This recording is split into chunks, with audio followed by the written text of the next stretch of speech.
दिनांक 10 जून 2018 को अलसाम नाथ जोगी students union व नाथ समाज का प्रांत स्तरीय सम्मेलन आयोजित किया गया, जिसके मुख्य अतिथि श्री योगी राधेश्याम भारद्वाज राष्ट्रीय अध्यक्ष अखिल भारतवर्ष नाथ समाज थे। विशिष्ट अतिथि के रूप में राष्ट्रीय उपाध्यक्ष Yogi Shri Indrapal Singh Lamba ex deputy director sports Haryana ने भाग लिया। कार्यक्रम की अध्यक्षता असम जोगी नाथ समाज के अध्यक्ष धीरेन्द्र नाथ ने की। इस भव्य समारोह की शुरुआत गुरु गोरख वंदना से हुई। असम के लोक नृत्य व गायन ने सबका मन मोह लिया। अपने अध्यक्षीय संबोधन में योगी राधेश्याम भारद्वाज जी ने नाथ संप्रदाय के गौरव पर प्रकाश डाला। उन्होंने पूरे भारतवर्ष में उनके नेतृत्व में हुए कार्यों से सभी को अवगत कराया। उन्होंने वर्तमान समय में हरियाणा का विशेष जिक्र किया व असम के युवाओं द्वारा समाज हित में चलाई जा रही मुहिम को पूरा समर्थन दिया। योगी इंद्रपाल सिंह लांबा जी ने समाज की एकता व शानदार आयोजन के लिए सभी को बधाई दी। उन्होंने हरियाणा जोगी समाज के फतेहाबाद में हुए एकता प्रदर्शन के बारे में बताया, जिसमें लगभग 40,000 जोगियों ने अनूप जोगी के नेतृत्व में भाग लिया था। गौरतलब है कि योगी राधेश्याम जी के सानिध्य में असम के जोगी समाज ने पूरे असम को बंद करवाकर अपनी शक्ति का प्रदर्शन किया था, जिसमें पूरे भारतवर्ष के जोगी नाथ समाज ने समर्थन दिया था। कार्यक्रम के संयोजक असम नाथ जोगी स्टूडेंट्स यूनियन के अध्यक्ष श्री लक्ष्मण नाथ व महासचिव अरविंदो नाथ ने सभी अतिथियों का परंपरागत तरीके से सम्मान किया व पूरे असम समाज को सहयोग के लिए साधुवाद दिया। इस सम्मेलन में जोगी समाज की मांगों को लेकर सहमति बनी। उनकी मुख्य मांग अनुसूचित जनजाति में समाज को शामिल करवाने को असम के अन्य संगठनों ने भी समर्थन दिया।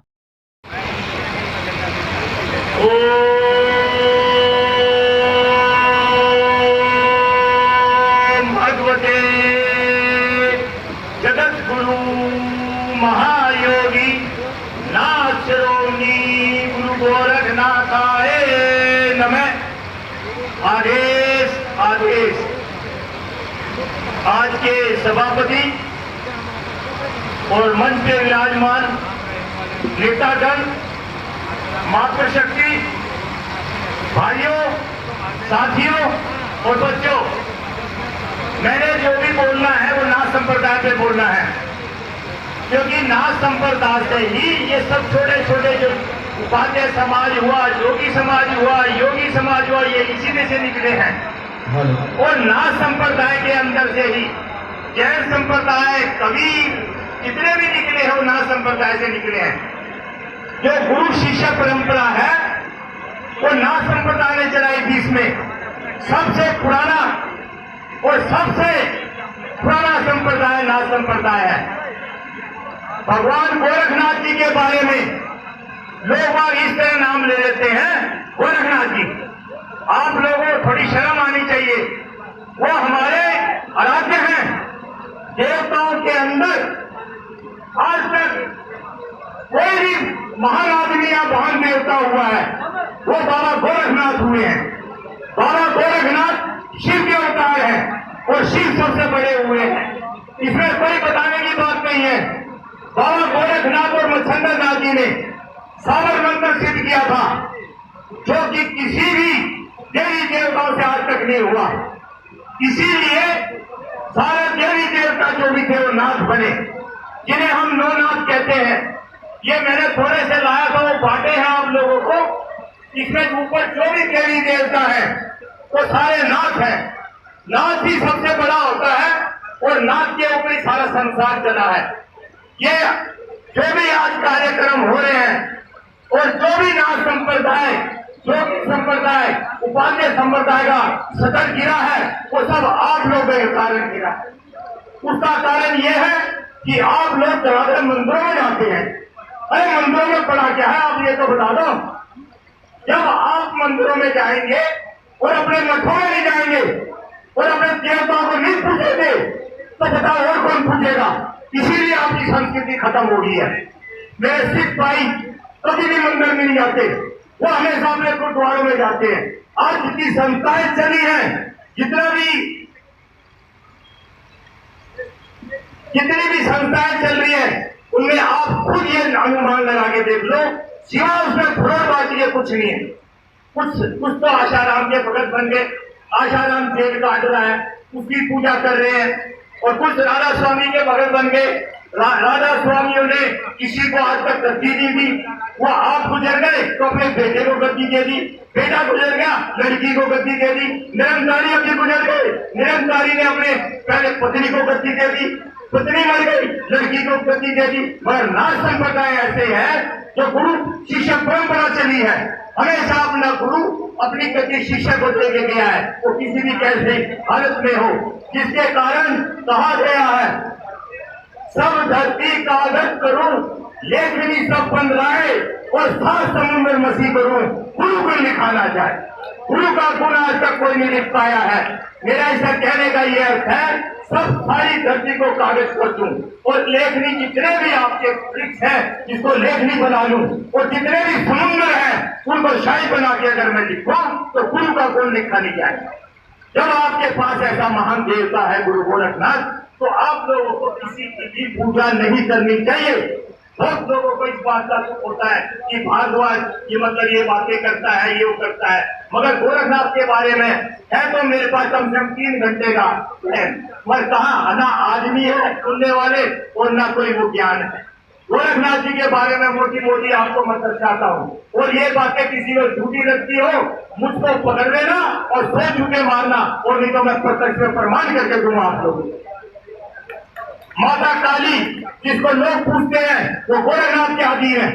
भगवान गोरखनाथ ने उनको हराकर अपने अंदर कर रखा है माता काली ने। और वीरभद्र का युद्ध और गोरखनाथ का युद्ध हुआ था, जिसमें कि गोरखनाथ महाराज ने वीरभद्र को हराया, जिसमें शिव आचार हुआ और उन्होंने फिर उसको जीवित किया। हनुमान का अगर कोई भी यहाँ भाई कोटद्वार जाता है, कोटद्वार में मंदिर है सिद्ध बनेगा, सिद्ध माने बाबा गोरखनाथ और बड़ी माने हनुमान। यही इसी जगह के ऊपर गोरखनाथ और हनुमान का युद्ध हुआ था, जिसमें भगवान गोरखनाथ ने हनुमान को पूरी तरह पछाड़ा था।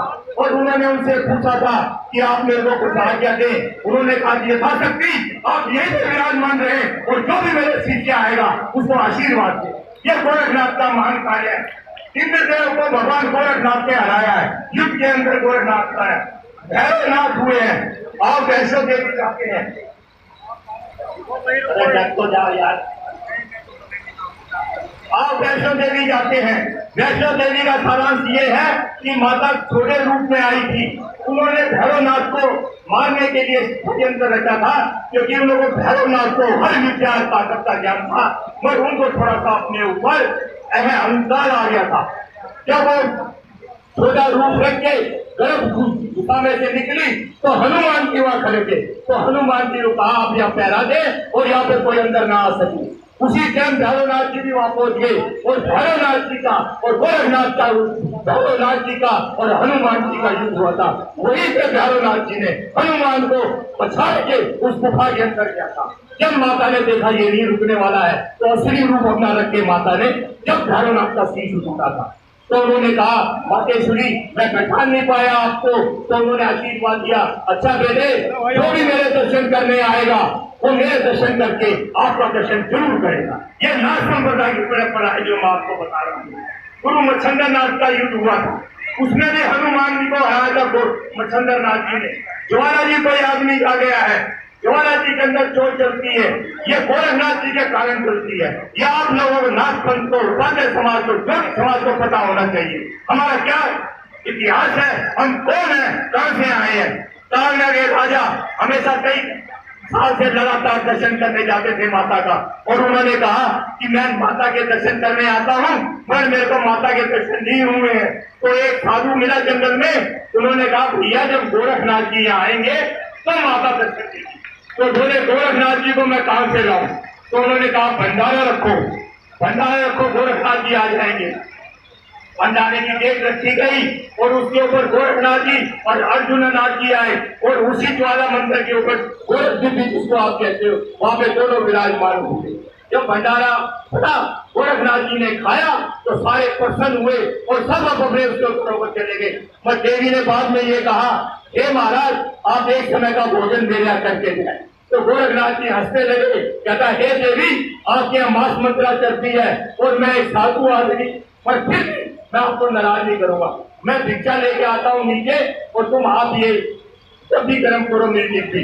तो उन्होंने अपनी ताकत दिखाई माता रानी ने, और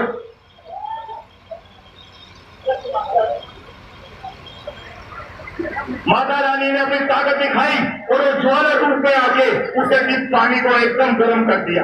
अभी गोरखनाथ थोड़ी दूर गए नहीं थे, एकदम उन्होंने कहा गोरखनाथ जी ये तो कितनी गर्म हो गई। बोलिए अच्छा साहब देखो, तो उन्होंने देखा कि पानी उबल रहा है, भाप निकल रही है और डिब्बी लाल होती जा रही है। भगवान गोरखनाथ जी ने थोड़ी सी भभूति ली और मंत्र पढ़ के उसको उसमें डाल दी, और आज तक कोई भी आदमी जाए, आज तक वो पानी ऐसा ऐसा उबल रहा है, भाप उठती है, आग लगती है, मगर पानी सारा ठंडा है। ये बात करके गोरखनाथ जी नीचे चले गए। उन्होंने पूछा कि अर्जुनानाथ वहीं पे थे, तो आज बिल्कुल की समाधि मिट्टी से बनी है। उन्होंने कहा आपके गुरुजी नहीं आए। बोले गुरुजी अवश्य आएंगे, माता आप इंतजार करो। इसलिए माता ज्वाला जी उनके रूप में, ज्वाला के रूप में गोरखनाथ का इंतजार करें।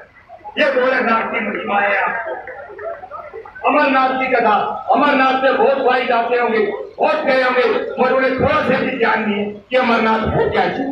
अमरनाथ हम नाथ संपत है की जगह। अमरनाथ के ऊपर भगवान महादेव जी ने भगवान महादेव ने माता को अमर कथा सुनाई, और वहीं पे मच्छिंद्र नाथ जी एक बछड़ी के पेट में सारी कथा सुनी। आधी कथा सुनने के बाद माता सो गई, मगर मच्छिंद्र नाथ जी ने वो कथा पूरी सुनी, इसलिए वो अमर हो गए। जब उन्होंने कहा कि किस जो कौन उपाय कर रहा था, उस टाइम फौरन मच्छिंद्र नाथ जी बोले मैं इस मछली के पेट में हूँ और मैंने कथा सुन लिया। तो उन्होंने निकाल के उसे वरदान दिया, तीनों लोगों में जाओ और जाने के बाद जनता का उद्धार करो। ये करते करते समय बीत गया। जब उन्होंने देखा कि मेरा कोई शिष्य तो है ही नहीं, जब तक गुरु का शिष्य नहीं होगा तो उसे गुरु कहेगा कौन। फिर उन्होंने कामरूप में, जो कि असम में है, 2000 साल तप किया। 2000 साल तप करने के बाद शिव फिर प्रसन्न हुए। बोले आप क्या चाहते हो, सब कुछ देते, इससे ज्यादा मेरे पास कुछ नहीं है। तो उन्होंने कहा हे प्रभु मेरा कोई शिष्य नहीं है। बोले मैं क्या करूं शिष्य नहीं है।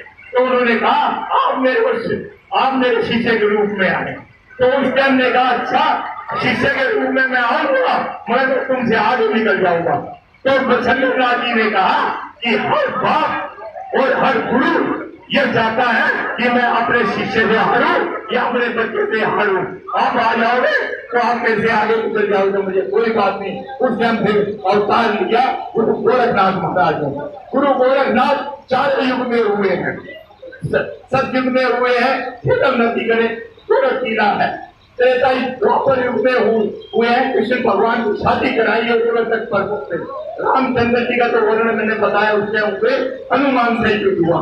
इस टाइम गोरखनाथ की बहुत भारी महिमा है, और आज तक इस पृथ्वी के ऊपर कितने भी राजपूत योद्धा और सारी कास्ट के जाति गोरखनाथ के शिष्य हुए हैं, आज तक किसी के नहीं हुए।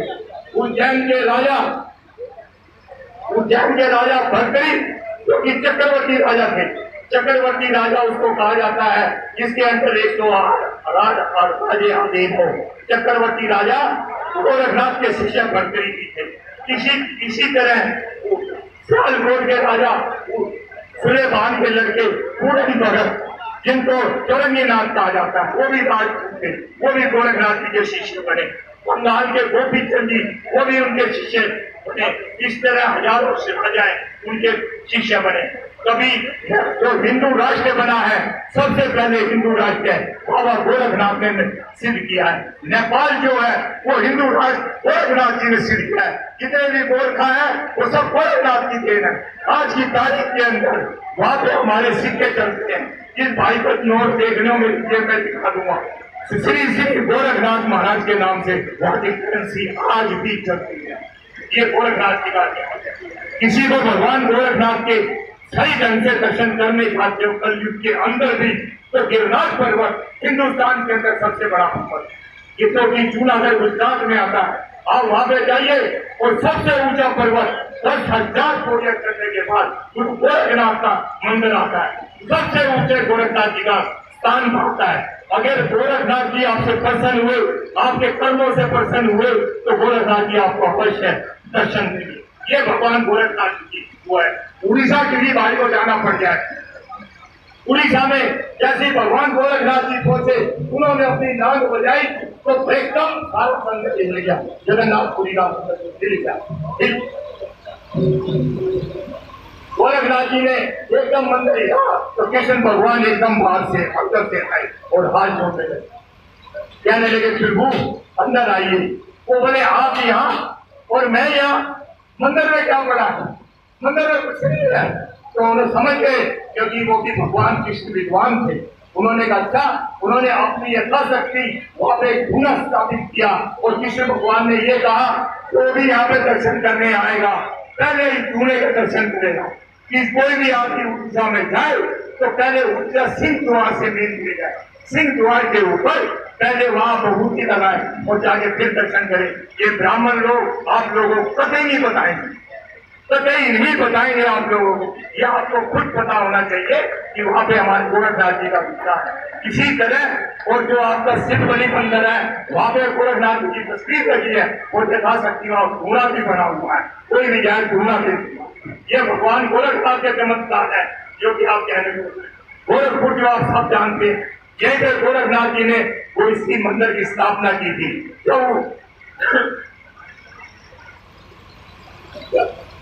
जब भगवान गोरखनाथ ज्वाला देवी से उठ के सीधे वहां पे गोरखपुर पहुंचे और वो तप करने लगे तो अपना ये जो लोग कमंडल कहते हैं, ये कमंडल नहीं है, इसका नाम है करमंडल, कर्कों का पूरा ज्ञान। तो एक किसान ने सोचा अरे साधु आदमी है, थोड़ा देश में चावल डाल देते हैं। उसने चावल डाल दिए, जैसे ही चावल डाले चावल गायब हो गए। फिर दूसरे ने और ज्यादा डाल दिए, तीसरे ने और ज्यादा डाल दिए, चौथे ने थोड़ी पटक दी। देखते देखते तमाशा बन गया गाँव में, कोई बैल ठेले पे जा रहा है, शादी बोल क्या कर रहा है और वो कमंडल करता ही नहीं। भगवान गोरखनाथ जी ने आंख खोली और हंसने लगे, कह रहे मूर्खो, ये मेरा कर्मों का मंडल है, ये तुमसे बनेगा नहीं। अब जाओ, जो सारा अनाज है पुरानी जगह इकट्ठा हो गया है, आप वहां जाए और गरीब आदमी वहां से की यथाशक्ति अपना ले लें। इसीलिए भगवान गोरखनाथ के ऊपर खिचड़ी का प्रसाद चढ़ता है। ये भगवान गोरखनाथ की लीला है। नवनाथ क्यों बने ये मैंने आपको भी बताया है। राजस्थान में बाबा रामदेव का बड़ा प्रचलन है। बाबा रामदेव कौन है? बाबा रामदेव बालीनाथ के गुरु शिष्य है। बालीनाथ जो हुए हैं बहुत बड़े साधु हुए हैं, जो कि गोरखनाथ के भक्त थे, उनका शिष्य हुआ है रामनाथ, जिनकी बहुत बड़ी चर्चाएं होती है। किसी भाई को अगर जोधपुर जाना पड़ जाए तो जोधपुर में महराना बहुत बड़ा किला है, बहुत भारी किला है, कम से कम 8 मंजिल का किला है। उस किले के ऊपर एक हमारे चिड़ियानाथ महाराज नाथ संप्रदाय के साधु तप करते थे। तब करते करते राजा ने कहा भाई मुझे किला बनाना है और कोई जगह ढूंढो। तो वहां जाके उसके ऊपर साधु चिड़ियानाथ महाराज को कहा महाराज आप यहाँ से चले और यहाँ पे राजा किला बने। महाराज बोले अरे भाई मैं तो दुनिया को छोड़ के यहाँ पे जंगल में आके पहाड़ के ऊपर तप करता हूँ और राजा तो कहीं पे भी बना सकता है, राजा कहीं भी अपना तप बना ले, क्या दिक्कत है। तो उन्होंने कहा नहीं तुम ऐसे उठाओ। बोले अच्छा। तो उन्होंने क्या किया, अपना लंगोट खोला और अपने हाथ से अग्नि को धुएं की रो उसमें रख के और बांध लिया। बांधते हुए जाके उसको शराब दिया, ये किला बन जाए तो मुझे बता देना। तो लोग उसके पीछे गए तो उसने राजा को शाप दे दिया कि तुम्हारे यहाँ 20 पीढ़ियों में कोई पोते के दर्शन नहीं करेगा। ये कह के चिड़ियानाथ महाराज 40 किलोमीटर जोधपुर से आगे अपना धूना लगता था। रात दिन काम होता था, जब शाम होती थी रात सारी दीवारें गिर जाती थी। होता रहा, महीने भर चर्चा चला। उसके बाद एक बड़े ज्ञानी बुलाए गए। उन्होंने कहा तो गोरखनाथ जी उनके बारे में पूछा। उन्होंने कहा किसी साधु को तुमने सताया है इसीलिए ये महल नहीं बनेगा। अब तुम साधु के पास जाओ और वहां से माफी मांगो तो तुम्हारा कल्याण होगा। तो चिड़ियानाथ महाराज के पास गए और उनसे बढ़िया माफी मांगी। साधु किसको कहते हैं? साधु उसको कहते हैं जो दूसरे के काम को साधे, उसे साधु कहते हैं। चिड़ियानाथ महाराज को दया आ गई। चिड़िया महाराज ने कहा अच्छा चलो मेरे धुने की जगह छोड़ देना और अपना जाके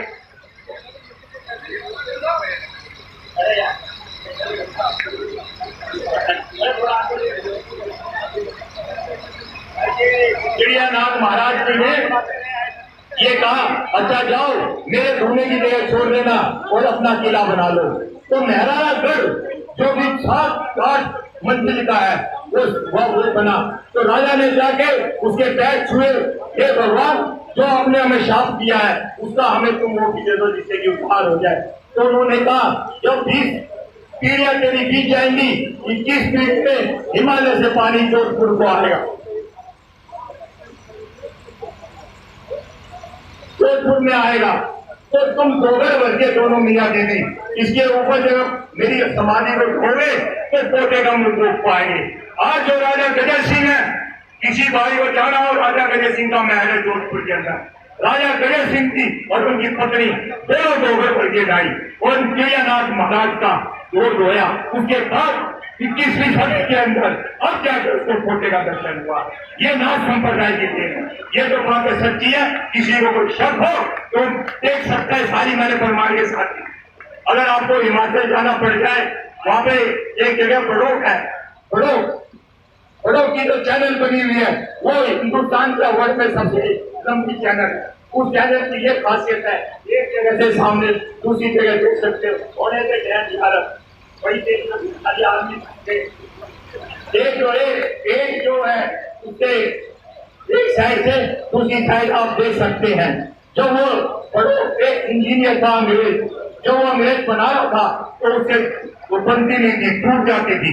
तो उस अंग्रेज सरकारों ने अंग्रेज के टाइम करी थी, अंग्रेज सरकार ने उससे ₹1 की कीमत ₹1 जुर्माना लगा दिया। जब उसे ₹1 जुर्माना लगा, उसे शर्म के कारण अपने आप को गोली मारी। ऐसी गोली की आवाज सुनी, मलुकनाथ जी जो नाथ संप्रदाय के साधु थे, वो हिमालय पर तप कर रहे थे, वो फौरन नीचे आगे देखा तो इनके लिए तो बड़ा बना। बोले क्या कारण हुआ? उन्होंने कहा भैया बोल रहे हैं, तो उन्होंने कहा कि भैया ऐसे ऐसे बात हो गई। मलुकनाथ ने कहा कि भैया मैं लैंड खींचता हूँ, मेरी डंडी के साथ साथ इसको खींच दो। जैसे मलुकनाथ जी ने लैंड खींची है तो उसके बाद वही वैसे ही उसकी रेल की बजट होती है वो बिछाई गई और आज वो चल रही है।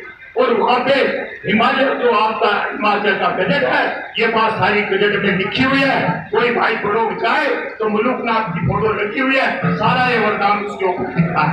ये गोरखनाथ की कृपा है, गोरखनाथ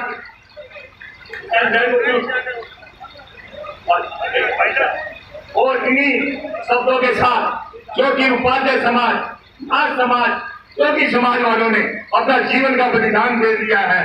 श्री छोटनलाल उपाध्याय जी संत सेनानी उपाध्याय समाज को बढ़ाते अपना जीवन पूरा न किया है। मेरे बुजुर्ग यहाँ सारे बैठे हैं आगे, जिन्होंने अपना जीवन उपाध्याय समाज के नाम से अर्पित कर दिया है। ये समाज हिंदुस्तान के अंदर सबसे बड़ा समाज है। कोई इस बात को चैलेंज करे उसके लिए मैं खड़ा हूँ। मैंने ऐसी जगह मेरी सीढ़ियां हैं, आपको चाहिए मेरी सीढ़ी ले लेना। कम से कम 10 चीज को स्टोरेज हाथ में बैठा हूँ और 50-50 हजार आदमी से कम हो तो कह देना भारद्वाज जी क्या बात करेंगे। जिस भाई को मेरी पेन ड्राइव चाहिए दे देना और 50-50 हजार आदमी को देखना, क्या जोगी जाति है। जोगी जाति से बड़ा कोई आज तक ना हुआ और ना कोई होगा। इसमें बीमारी ये है, ये एक दूसरे की टांग खींचने की कुछ नहीं करेंगे। आज ये एक का मत बनाता, उस एक मत का देख लो। इन्हीं वाणी के साथ मैं अपनी वाणी को विराम देता हूँ। धन्यवाद। कोई गलती हो गई इसे गलत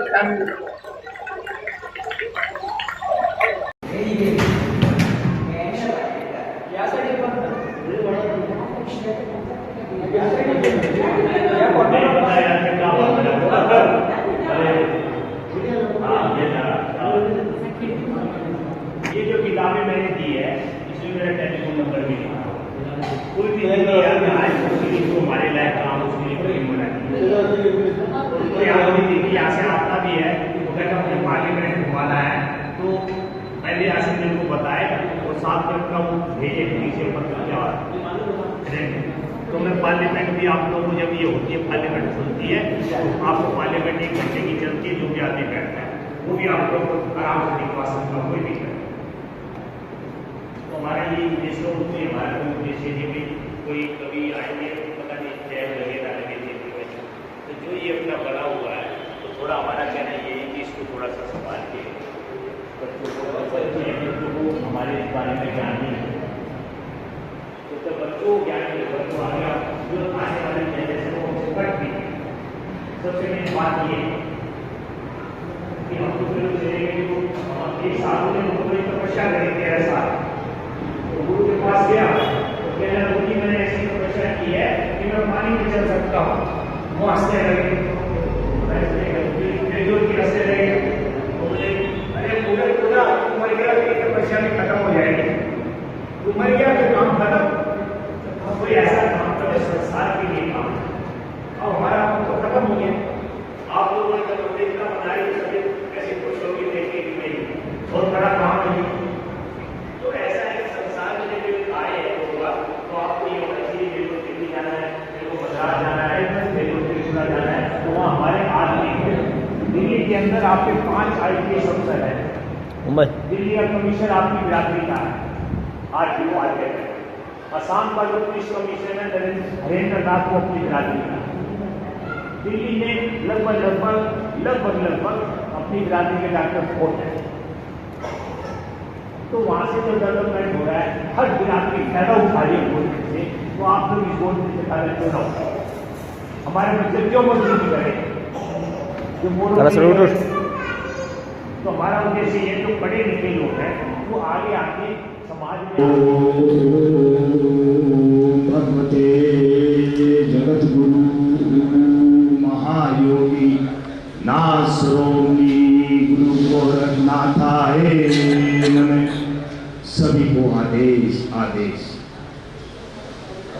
बात समाज से चली है।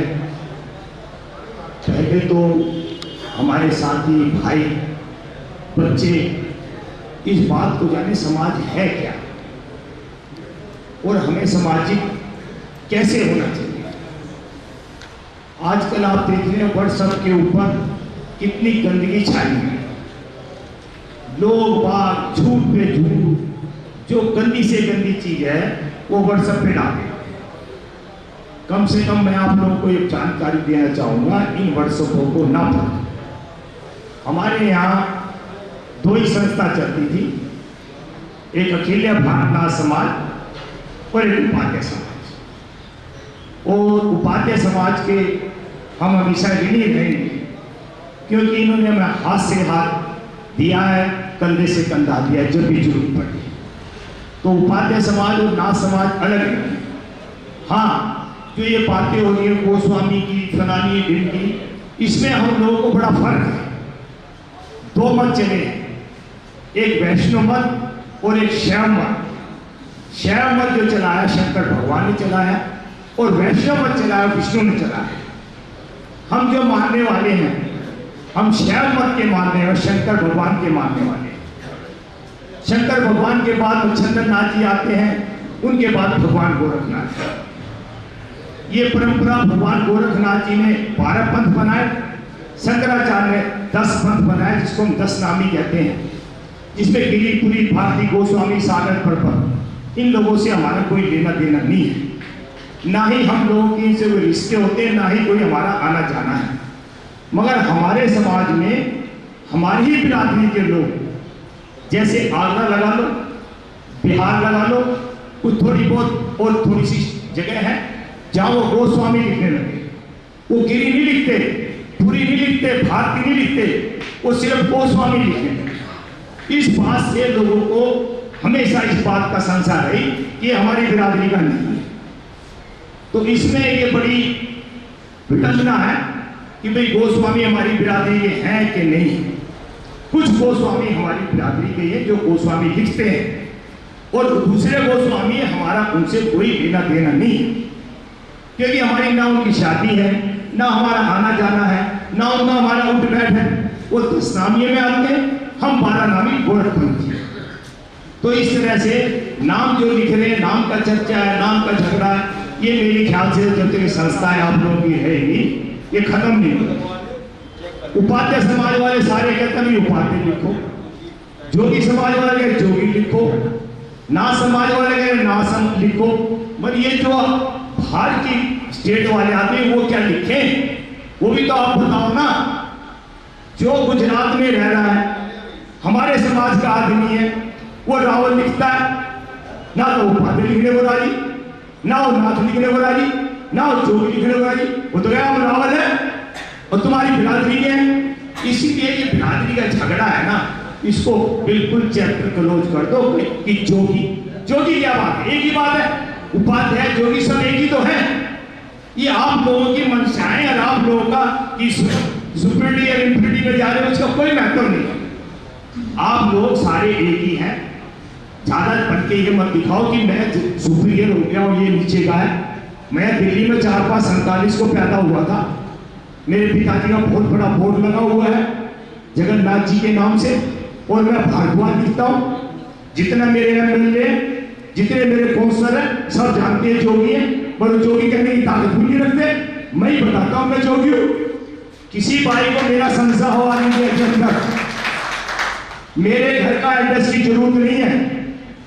जोगी लिखो, योगी लिखो, भारद्वाज लिखो, राधेश्याम लिखो, दिल्ली 7 लिख देना।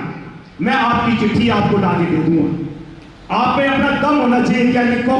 मनुष्य का कार्य बोलता है, मनुष्य का शकल नहीं बोलती। मनुष्य काम करो, सारे मिलकर काम करो। ये जो छोटे छोटी संस्थाएं बनी, इसी की वजह से समाज सारा बिखरता जा रहा है। समाज में दुनिया भर की बातें हो रही हैं। मैं भी कह देता हूं, लोग बड़ा बुरा मानते हैं। अरे भाई तुम 2 समाज हैं, भारद्वाज को अच्छा ही लगता, हटाओ भारद्वाज को, दूसरा रख लो। उपाध्याय समाज में कोई नहीं अच्छा लगता, दूसरा बिठा दो। कम से कम ये 2 ही समाज जीने दो इन्हीं को। जोगी भी हमारे भाई हैं। मेरे पिता श्री जगन्नाथ जी को जगन जोगी कह के कहीं पूछ लो, सारे क्षेत्र में हमारे जहां पूछ लो। मैं भारद्वाज को, चलो भाई बचपन से लिखा गया मेरे गोत्र भारद्वाज। इन बातों में बिल्कुल मत जाओ, नहीं तो ये आप लोगों की जो ऊंचे हैं नीचे सब बेकार है। जो जोगी लिखते हैं वो ना करें उपाध्याय में शादी, मैं देखता हूं। या जो उपाध्याय अपने आप को कह रहे हैं जोगी में शादी ना करें, मैं देखता हूं। कौन सा ऐसा बताओ मेरे को। जरूरत पड़ती है तो अदर कास्ट वाले भी, अदर कास्ट वाले, एक एग्जांपल देता हूं। मेरे गांव का ही मेरा पोता है, जज है, चुम्बू करके नाम है, बड़ा ही कई कोर्टों में रहा है। हमारे गांव में जमा आ रहे हो बेचारे, और उसका लड़का सारी जाट भी लाया हुआ है। कर लो, क्या करोगे? इन बातों पे मत जाओ। ये देखो आपका प्रेम भाव बना रहे और आपकी संस्थाएं जो चल रही है उसको मान्यता मिलती रहे। उन संस्थाओं के नाम से जो पुरानी संस्था है आप लोग फायदा उठाओ। और जो किसी को कोई शक हो कि भारद्वाज ने क्या काम किया, वो आए और मेरे पास आके काम देखे। मैं किसी को सारा अपना बस्ता तो उठाकर घूमूंगा नहीं। कल तक का जो काम मैंने किया है वो आके देख सकता है। तो मैं इसीलिए कह रहा हूं, आप अपने कामों का ध्यान दो, इन बातों पे मत जाओ। इन्हीं शब्दों के साथ अपने बारे में धन्यवाद।